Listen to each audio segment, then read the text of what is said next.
बहुत समय पहले भारत के एक छोटे से गांव में एक बालक रहता था। नाम था बिरजू। उसकी माँ बीमार थी। घर में कुछ नहीं था। माँ, आज मैं जल्दी जाऊंगा जंगल, दवा के लिए लकड़ियाँ लाऊंगा। खुद का ख्याल रखना बेटा। बिरजू हर दिन जंगल जाता था लकड़ियाँ काटने। गांव वाले ताने देते थे, कब तक जंगल जाएगा ये छोरा। मैं मेहनत से डरता नहीं। वो हर सुबह खेतों के बीच से निकलता। गांव में कोई उसकी मदद नहीं करता था। रास्ते में कभी कभी पेड़ों से फल तोड़ लेता और रास्ते में जानवर ही उसके साथी होते। काम काम, मुझे भी जंगल जाना है भैया। अब वह जंगल के किनारे पहुंच गया था, जहां घना जंगल शुरू होता था। वहीं बिरजू का संघर्ष भी। पेड़ों पर बंदर, जमीन पर गिलहरियां, जैसे जंगल उसे पहचानते हों। वह कुछ देर बैठता, फिर काम में लग जाता। रोज वही कुल्हाड़ी, वही पसीना, वही उम्मीद। भगवान, माँ की दवा के लिए कुछ चमत्कार कर दो। उसी वक्त हवा में कुछ अजीब सा बदला। बिरजू अपने काम में लग गया था। हर वार में मेहनत की ताकत थी। धीरे धीरे उसने लकड़ियों का गट्ठर बांधा। तभी दूर से आती खांसी की आवाज ने उसका ध्यान खींचा। बिना डरे वो झाड़ियों में से रास्ता बनाकर आगे बढ़ा। एक बूढ़ा साधु, थका, भूखा, प्यासा, पेड़ के नीचे बैठा था। बाबा, क्या आप ठीक हैं? पानी बेटा, थोड़ा पानी। बिना समय गंवाए बिरजू ने अपना पानी साधु को दे दिया। साधु की आंखों में राहत की चमक आ गई। बाबा, मेरे पास थोड़ा खाना भी है, लीजिए। तू दिल से नेक है बालक। अचानक साधु के चारों ओर हवा तेज चलने लगी, जैसे कोई चमत्कार होने वाला हो। साधु ने अपने झोले से एक चमचमाता हुआ तीर निकाला। तीर हवा में तैरने लगा, जैसे कोई जादू हो। ये तीर?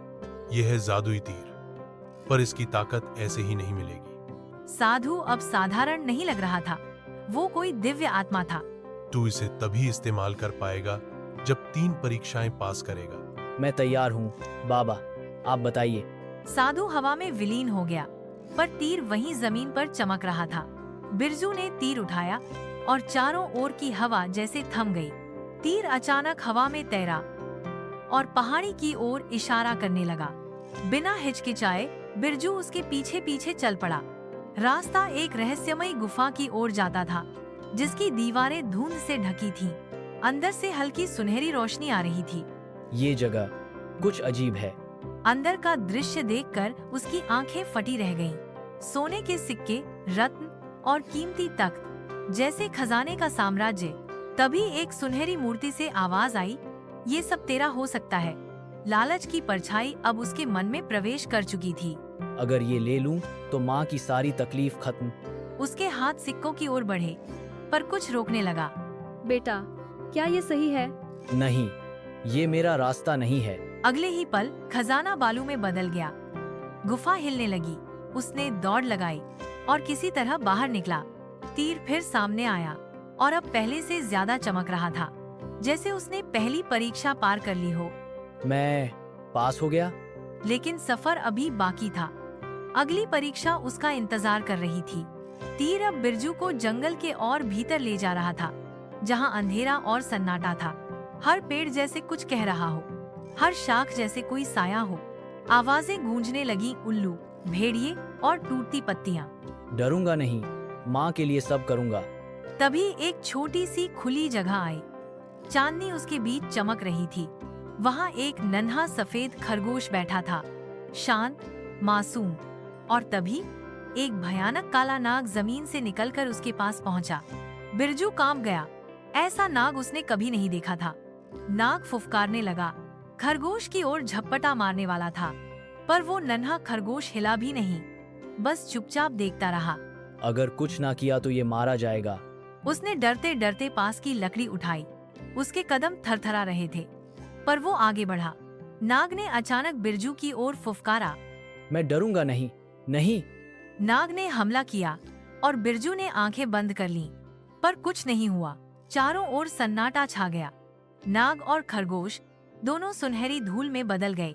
जंगल की हवा में फुसफुसाहट गूंजने लगी, जैसे कह रही हो, परीक्षा पूरी हुई। तीर फिर सामने आया।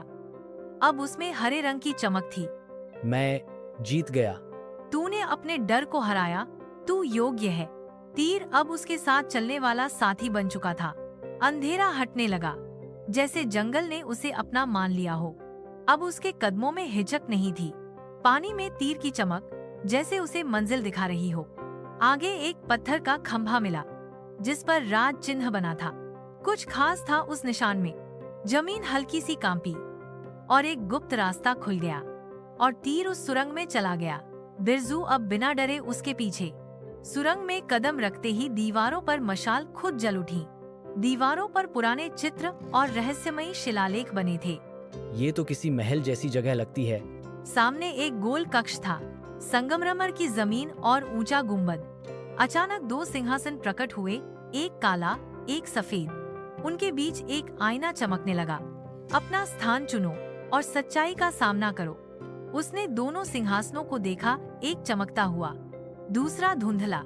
सफेद सिंहासन पर उसका ही अक्स दिखा, मुस्कुराता हुआ। काले सिंहासन पर वही, पर भूखा, टूटा हुआ। सच्चाई हमेशा सुंदर नहीं होती, पर सही होती है। उसने आंखें बंद की और काले सिंहासन पर बैठ गया। जमीन हिली। आईना अब उसके जीवन के दृश्य दिखा रहा था।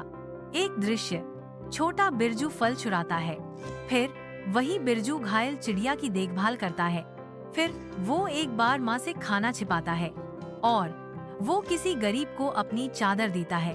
तू पूर्ण नहीं है, पर सच्चा बनने की कोशिश करता है। मैंने गलतियां की हैं, पर मैं उन्हें सुधारना चाहता हूँ। आईना टुकड़ों में बंट गया और टुकड़े हवा में उड़ने लगे। सफेद सिंहासन गायब हो गया और काला अब सोने का हो गया। अब उसके सामने एक जादुई दरवाजा खुल गया। तूने घमंड के बदले सच्चाई को चुना। तू योग्य है। तीर अब पूरी तरह सुनहरा हो चुका था। उसकी शक्ति पूर्ण थी। अब मैं समझ गया, शक्ति सच्चाई से आती है। चारों ओर रोशनी फैल गई, जैसे कोई वरदान मिल गया हो। अगले ही पल बिरजू खुद को गांव के पास खड़ा पाया। वो फिर वही साधारण लड़का था, पर अब हाथ में जादुई तीर था। अब मुझे पता है मुझे क्या करना है। और वो चल पड़ा, अपने घर, अपनी माँ और अपने सपनों की ओर। थके हुए कदमों से लेकिन सशक्त दिल से बिरजू अपने गांव लौट रहा था। वही गांव, वही रास्ते, लेकिन अब सब कुछ बदलने वाला था। वो पीपल का पेड़, जहाँ रोज पंचायत लगती थी। अरे बिरजू, तू जिंदा है? हाँ चाचा, मैं लौट आया हूँ, एक वरदान के साथ। ये तीर, ये तो कोई साधारण चीज नहीं लगती। माँ कैसी है? वो बीमार है बेटा, तेरे जाने के बाद जैसे टूट गई। बिरजू दौड़ पड़ा माँ के पास, उस कच्चे घर की ओर। माँ बेहोश थी, जैसे इंतजार करते करते थक गई हो। माँ, मैं आ गया हूँ। तभी तीर की चमक तेज होने लगी, जैसे उसे कुछ करना हो, जैसे दिल से निकला इशारा हो। तीर उसकी ओर उठा। तीर से सुनहरी रोशनी माँ के शरीर में समा गई। बिरजू, बेटा। माँ, मैं लौट आया, हमेशा के लिए। इस तीर में चमत्कार है। ये तीर सिर्फ जादू नहीं, ये न्याय, साहस और सच्चाई की शक्ति है। फिर उसने तीर उस बंजर जमीन की ओर किया और देखते ही देखते वहाँ हरियाली छा गई। ग्रामीण बोले, क्या इसे कोई वरदान मिल गया है? अब ये तीर इस गांव का है, इसका उपयोग सिर्फ भलाई के लिए हो। समय बीता और गांव एक नई जिंदगी जीने लगा। बिरजू फिर से अपनी माँ के साथ अब एक शांत जीवन जी रहा था। वो अब बच्चों को बहादुरी और सच्चाई के पाठ पढ़ाता। तीर अब गांव के मंदिर में रखा था, एक प्रतीक बनकर, और गांव में अब शांति, समृद्धि और प्रेम था। बिरजू एक खुशहाल और समृद्ध जीवन जीता है। और बिरजू, वो अब भी वही था, लेकिन भीतर से नायक बन चुका था। कहानी पसंद आई हो तो सब्सक्राइब करना मत भूलना। मिलते हैं अगली कहानी में।